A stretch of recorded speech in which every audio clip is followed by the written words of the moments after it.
It started with flashing lights strobing across my backyard like we were suddenly in a low-budget crime show. My kid's marshmallow was still smoldering on the stick beside the fire pit, and we'd just finished telling ghost stories when it happened.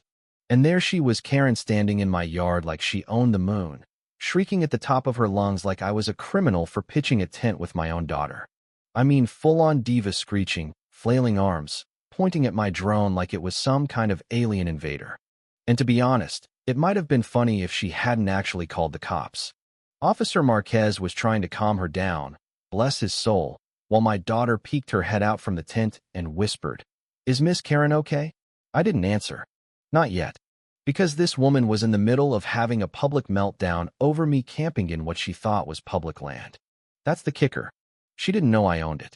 She screamed about bylaws, park rules, some nonsense about zoning and urban harmony. She actually pulled out a manila folder from her purse, yes. Her purse, and started throwing pages into the air like confetti at a bureaucrat's birthday. It was wild. The best part? She tripped over a garden gnome. One that wore a tiny no camping sign. A gift from her. Last Christmas. The irony could have choked a poet. She pointed at my tent like it was harboring fugitives, screaming, "They're squatting. This is public land." And I could have said it right there. Could have ended the circus. But I wanted her to dig a little deeper, you know? Let her bury herself. So I just stood there with my arms crossed, watching her implode. Then came the drone moment. Oh, that drone. She was live streaming to the HOA Facebook group like she was broadcasting from a war zone. She tried to show off a scraped elbow like she'd just returned from Battleland, then her phone slipped out of her hand and plopped right into the koi pond. "I built that pond 2 summers ago." Karen screamed. My daughter giggled. Officer Marquez finally stepped in. He looked exhausted. "Ma'am," he said, "this isn't public land. It's a private parcel." Karen froze. "What?" she hissed. And that was my moment. I stepped forward, pulled out my own folder. Inside, not by loss of deed. Signed. Stamped. Legal. "Karen," I said, holding it up like a mic drop. "You just tried to find me for camping on my own land. I bought this park 6 months ago." The silence was nuclear. Even the crickets shut up. Her face glitched like a robot who'd just heard a riddle. Then she lunged at the deed like a rabid raccoon. Marquez blocked her and escorted her off the property. Her heels clacked on the sidewalk like angry punctuation. The drone caught every second. But that was just the spark. The real fire came the next morning. Karen, cast in her favorite pastel tracksuit, was back at a handing out flyers titled "Emergency HOA Update, Illegal Park Takeover." My daughter asked if she was giving out coupons. I told her, "No, baby. Just drama." Emails started pouring in from the HOA Violation and Integrity Committee, which, as I later found out, was just Karen with burner accounts. She accused me of forging land documents, disrupting community tranquility, even constructing a militarized camping encampment. Yeah, she used that word. Militarized. That's when I knew Karen wasn't just your average meddler. She was a full-blown HOA warlord. And she was going to war. She live-streamed another board meeting, this time standing next to my koi pond with a sign that said, "Under investigation." Said she was working with top-level city contacts to reverse the sale of the park. What she didn't know? I had receipts. Literally. Every permit, payment, email with the seller, even a video of me signing the purchase in front of a notary. And the best part? The seller, Mr. Donnelly, still lived nearby. And he hated Karen more than weeds. He agreed to show up at the next HOA meeting. But Karen didn't back down. Next thing I know, she's got flyers with a Photoshop picture of my face behind bars. Headline: "Would you trust this man with your child's safety?" She claimed my treehouse didn't meet elevation regulations, my marshmallow sticks were weapons, and my zip line was an illicit structure. Then she tried to file a court injunction. Claimed I was running an unlicensed pop-up campground. The judge tossed it in 20 minutes. So I fired back. Mass email to the entire neighborhood, deed scans, seller interviews, and a video montage proving the whole thing. Karen wasn't done. Of course not. She started sabotaging the park. Dumped a bag of hot wings on the hiking trail. Unraveled a roll of toilet paper across my yoga platform.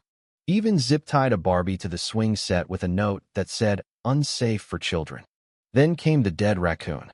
Positioned dramatically under the treehouse ladder like it was starring in a crime drama. That's when I knew. Karen had gone feral. She even reprogrammed the irrigation system to flood the garden from midnight to dawn. By morning, the place looked like a swamp. Then she showed up in boots and a clipboard, announcing I was causing ecological erosion. And then the vest. The duct tape vest that said, Park Safety Enforcer. She brought 2 teens with Starbucks and clipboards, slapped a condemned sticker on the zip line, and declared it decommissioned. Steve, my neighbor in construction, just peeled it off. Karen, this is painter's tape. She lost it, screamed that Steve was complicit in fraud, called my kid an adventure park operator, and tried to cut the zip line with bolt cutters. I called Marquez. Again. He sighed. Ma'am, you can't dismantle private property. She shrieked about shade equity. Said my tree cast too much shadow on her begonias. That night, I compiled everything. Every camera clip, every sabotage act, every nighttime trespass. Put it all in a video called Karen Gone Wild and uploaded it to the HOA group. It blew up. Next step, lawyering up. I hired Cliff, an old-school, BULOTA-wearing attorney who looked like he should be narrating westerns. Sent Karen a cease and desist, then walked into the next HOA meeting with Cliff at my side.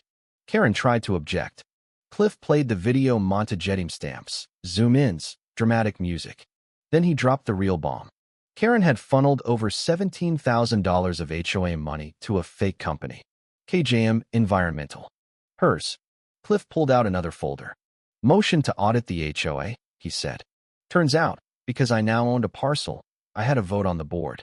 The motion passed. Karen turned white. 3 days later, she tried one last stunt. Staged a protest with new residents holding signs that said, Reclaim the park.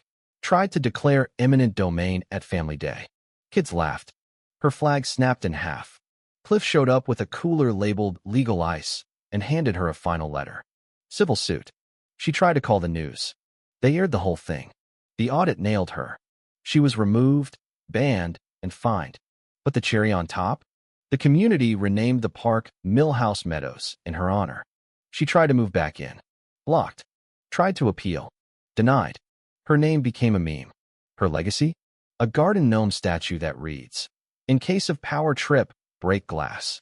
The last time I saw her, she was walking the park trail alone. No clipboard, no fury, just silence. I nodded. She said, You win. I said, No. We just stopped losing. And that's the story of how Karen tried to find me for camping on my own land and ended up dethroned, defamed, and immortalized as HOA infamy. Let me know your wildest HOA tales in the comments below and if you think Karen deserved that ending, or if it went too far.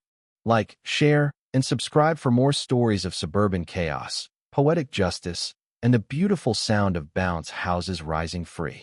It had been weeks since the verdict came down, and Karen's name stopped echoing through Oakrest like some ghost of HOA tyranny. Life returned to its usual, peaceful rhythm. Kids played until dusk. Neighbors greeted one another with relaxed smiles, and the community garden actually thrived under the collective care of folks who just wanted to be left alone. I was on the back trail behind the park one early evening, fixing the last of the solar lights that Karen once deemed unsightly sky reflectors, when I saw something unexpected. A small box, left just beneath the community bulletin board, the same one now decorated with whimsical posters and kind messages instead of warnings and citations. On the box, written in marker, for the new Oakrest. I opened it.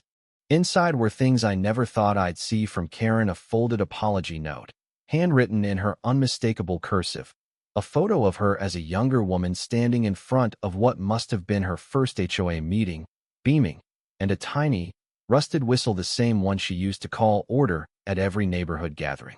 The note read, I forgot somewhere along the way that power is borrowed, not owned. I tried to control something that was never mine, a community. I see that now. Maybe too late. Maybe not. Just do better than I did. And if there's room for it, plant lavender by the sandbox. I always liked the smell. I sat with that for a long while. Not out of pity or victory. Just reflection. Karen had been a storm, no doubt. But she was also human. Flawed, stubborn, maybe even lonely. We did plant the lavender. Not because we forgave everything, but because it felt like closure, like the final page of a wild, absurd, exhausting, but unforgettable chapter. And now, When people walk by the edge of the sandbox, they not only see the gnome with the glass case and the warning about power trips, they also catch a gentle scent in the breeze. Subtle, soothing, a reminder that even in the suburbs where pettiness and lawn-length drama can boil over, sometimes change sticks. Sometimes communities win. So what do you think? Should HOA boards have term limits? Have you ever met a Karen who tried to run your life like a neighborhood dictatorship? Drop your wildest HOA story in the comments, and let's talk about what real community looks like. Don't forget to like, share, and subscribe for more tales of revenge, redemption, and ridiculousness from the wild world of HOA drama.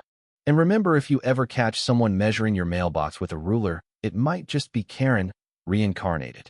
See you in the next story.